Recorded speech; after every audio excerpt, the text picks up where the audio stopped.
दोस्तों, कभी कभी हिस्ट्री किसी बड़े अनाउंसमेंट से नहीं, एक ब्रेकिंग डेवलपमेंट से डायरेक्शन चेंज करती है। वेस्ट एशिया में जो हो रहा है वो सिर्फ एक रूटीन एस्केलेशन नहीं लग रहा, ये पैटर्न लग रहा है। सबको लगा था टेंशन होगा लेकिन कंट्रोल्ड होगा, कुछ मिसाइल स्ट्राइक्स, लिमिटेड रिटेलिएशन, फिर डिप्लोमेसी। लेकिन ग्राउंड पर जो सीक्वेंस दिख रहा है वो सजेस्ट कर रहा है कि ये प्रेशर बेस्ड कॉन्फ्लिक्ट बन रहा है और इस प्रेशर का नया सेंटर है Kuwait. Fighter jets crash, embassy alerts, Saudi oil infrastructure पर अटैक अटेम्प्ट्स, ये आइसोलेटेड इंसिडेंट्स नहीं लगते, ये इंटरकनेक्टेड सिग्नल्स लगते हैं।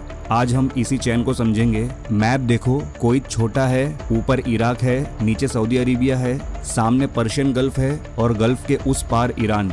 डिस्टेंस कम है लेकिन असली इंपॉर्टेंस लोकेशन से नहीं, फंक्शन से आती है। कुवैत यूएस के लिए एक मेजर लॉजिस्टिक्स और डिप्लॉयमेंट हब है। यहाँ एयर फैसिलिटीज है, इक्विपमेंट स्टोरेज है, रैपिड रिस्पांस कोऑर्डिनेशन होता है। 1991 में गल्फ वॉर के बाद से Kuwait gradually US security architecture का परमानेंट पार्ट बन गया। यहाँ से इराक ऑपरेशंस कोऑर्डिनेट हुए, यहाँ से रीजनल ट्रूप रोटेशन होती रही। मतलब ये सिर्फ एक बेस नहीं है, ये रीजनल मिलिट्री नर्वस सिस्टम का एक नोड है। और यही वजह है कि कुवैत का नाम अक्सर हेडलाइंस में कम आता है लेकिन प्लानिंग रूम्स में बहुत ज्यादा। यूएस के लिए यहाँ का मतलब सिर्फ रनवेज नहीं, ये fuel, spare parts, command and control और इमरजेंसी इवैक्यूएशन रूट्स का पूरा इकोसिस्टम है। जब भी गल्फ में सिचुएशन टाइट होती है, सबसे पहले लॉजिस्टिक्स टेस्ट होता है। कौन कितने जल्दी असेट्स मूव कर सकता है, कौन सप्लाई चेन को इंटैक्ट कर सकता है। इसलिए कुवैत पर प्रेशर का मतलब होता है यूएस की स्पीड और फ्लेक्सिबिलिटी पर प्रेशर। अगर गल्फ में किसी भी डायरेक्शन में यूएस को मूव करना हो, कुवैत एक ऑपरेशनल ब्रिज का काम करता है। इसलिए अगर ईरान डायरेक्ट प्रेशर बनाना चाहे तो कुवैत नेचुरल फ्लैश पॉइंट बन सकता है।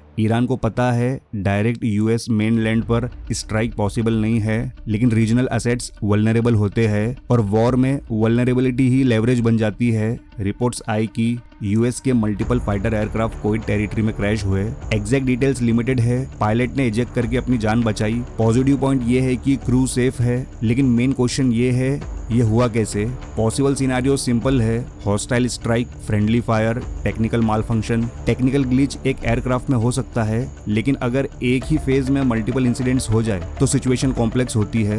बैटलफील्ड जब मिसाइल्स, ड्रोन्स और एयरक्राफ्ट से क्लटर्ड होता है तो air defence system extreme alert पर होते हैं और एक्सट्रीम अलर्ट मोड में मिस आइडेंटिफिकेशन का रिस्क बढ़ता है। आज के वॉरफेयर में रडार स्क्रीन पर एक साथ डजन सिग्नल्स मूव करते हैं। ड्रोन स्वॉर्म और क्रूइज मिसाइल ट्रेजेक्टरी अलग होती है। फाइटर जेट्स का सिग्नेचर अलग होता है। 1 सेकंड का डिले या रॉन्ग टैगिंग डिजास्टर क्रिएट कर सकता है। अगर ये फ्रेंडली फायर है तो इसका मतलब टेंशन लेवल ऑलरेडी हाई है। अगर हॉस्टाइल स्ट्राइक है तो एस्केलेशन थ्रेशोल्ड डेंजरस जोन में चला गया है। दोनों केसेस एक चीज दिखाते हैं, सिचुएशन स्टेबल नहीं है और जब एयर स्पेस अनस्टेबल हो जाता है तो कन्फ्लिक्ट अनप्रेडिक्टेबल हो जाता है। कुवैत में यूएस एम्बेसी ने सिक्योरिटी एडवाइजरी इशू की। रेसिडेंट्स को बोला गया सेफ एरियाज में रहो। मिसाइल और ड्रोन थ्रेट एक्टिव है। एम्बेसी अलर्ट सिर्फ सेफ्टी स्टेप नहीं होता, वो परसेप्शन शिफ्ट करता है। डिप्लोमेटिक कंपाउंड्स सिंबल होते हैं प्रेजेंस के। अगर उनके आसपास रिस्क परसेप्शन हाई है तो नैरेटिव ग्लोबल हो जाता है, इमेजेस वायरल होते हैं, मार्केट्स रिएक्ट करते हैं, कॉन्फिडेंस शेक होता है। मॉडर्न कॉन्फ्लिक्ट सिर्फ ग्राउंड पर नहीं लड़ी जाती, वो परसेप्शन और साइकोलॉजी पर भी लड़ी जाती है। ईरान अगर प्रेशर बिल्ड कर रहा है तो वो मैसेज भेज रहा है कि कॉन्फ्लिक्ट लिमिटेड नहीं है, और यूएस अगर अलर्ट इशू करता है तो वो भी इनडायरेक्टली सिग्नल देता है कि थ्रेट क्रेडिबल है। ये सिग्नलिंग का चेसबोर्ड है। सबसे sensitive development Saudi oil facilities के आसपास हुआ। ईस्टर्न कोस्ट पर located infrastructure global energy chain का बैकबोन है। यहीं से क्रूड लोड होता है, यहीं से tankers straight of Hormuz cross करते हैं, यहीं से एशिया और यूरोप तक सप्लाई जाती है। अगर वहां डिसरप्शन का फियर भी क्रिएट हो जाए तो ऑयल मार्केट इंस्टेंटली रिएक्ट करता है। ऑलरेडी ऑयल प्राइसेस स्पाइक कर चुके हैं। एनर्जी मार्केट को एक्चुअल डैमेज से ज्यादा रिस्क परसेप्शन डिस्टर्ब करता है। इंश्योरेंस प्रीमियम बढ़ता है, शिपिंग कॉस्ट बढ़ती है, इंपोर्ट बिल प्रेशर में आता है। याद रखिए 2019 में भी जब सऊदी ऑयल फैसिलिटीज पर अटैक हुआ था, ग्लोबल ऑयल मार्केट्स ने तुरंत रिएक्शन दिया था। ईरान अगर इकोनॉमिक प्रेशर स्ट्रेटेजी फॉलो कर रहा है तो oil choke points natural target होते हैं।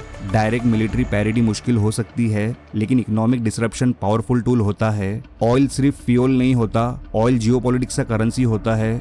ईरान ट्रेडिशनल सुपर पावर नहीं है, लेकिन उसकी स्ट्रेंथ ज्योग्राफी और मिसाइल्स में है।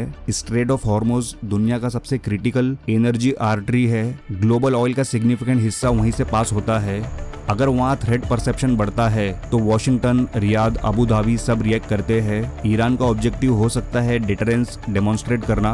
मैसेज सिंपल होता है, अगर प्रेशर हम पर आएगा तो ग्लोबल सप्लाई चेन भी सिक्योर नहीं रहेगी। ये लेयर्ड रिटेलिएशन मॉडल है। ईरान कन्वेंशनल वॉर अवॉइड करेगा लेकिन कैलिब्रेटेड प्रेशर मेंटेन करेगा। इसको बोलते हैं cost imposition strategy. Saudi Arabia, UAE, कतार, बहरीन सब यूएस सिक्योरिटी नेटवर्क का पार्ट है। उनके बेसिस पर अमेरिकन प्रेजेंस है। उनकी इकोनॉमी ऑयल डिपेंडेंट है।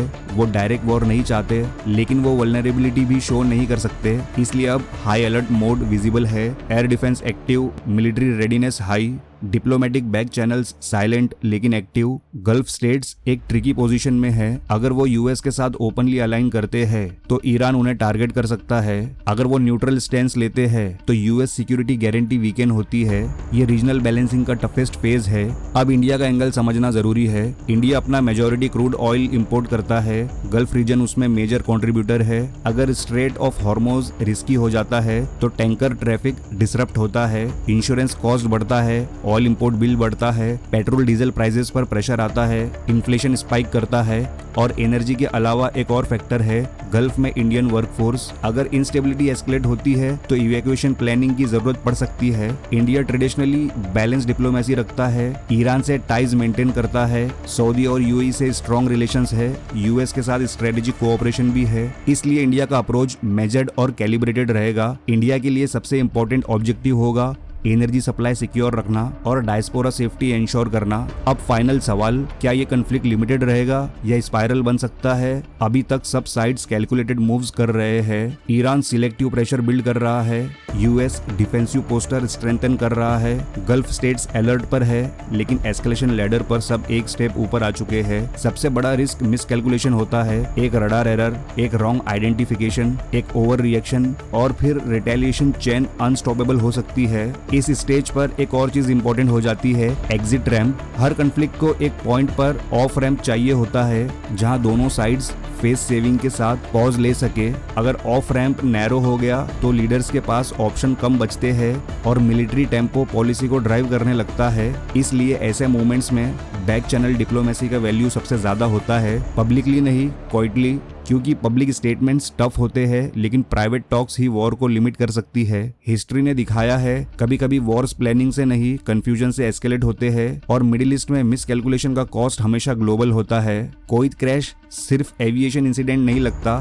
सऊदी ऑयल अलर्ट सिर्फ रिफाइनरी इशू नहीं लगता, एम्बेसी एडवाइजरी सिर्फ प्रिकॉशन नहीं लगती। ये सब इंडिकेटर्स है कि वेस्ट एशिया फिर से ग्लोबल जियोपॉलिटिक्स का सेंटर बन रहा है। एनर्जी सिक्योरिटी, रीजनल डोमिनेंस और डिटरेंस क्रेडिबिलिटी एक ही फ्रेम में आ गए हैं। अब देखना यह है क्या डिप्लोमेसी टेम्परेचर कम करेगी या इकोनॉमिक और मिलिट्री सिग्नलिंग मिलकर प्रेशर और बढ़ाएगी। मिडिल ईस्ट जब अनस्टेबल होता है तो दुनिया स्टेबल नहीं रहती और इंडिया जैसा एनर्जी डिपेंडेंट कंट्री सीधा इम्पैक्ट फील करता है।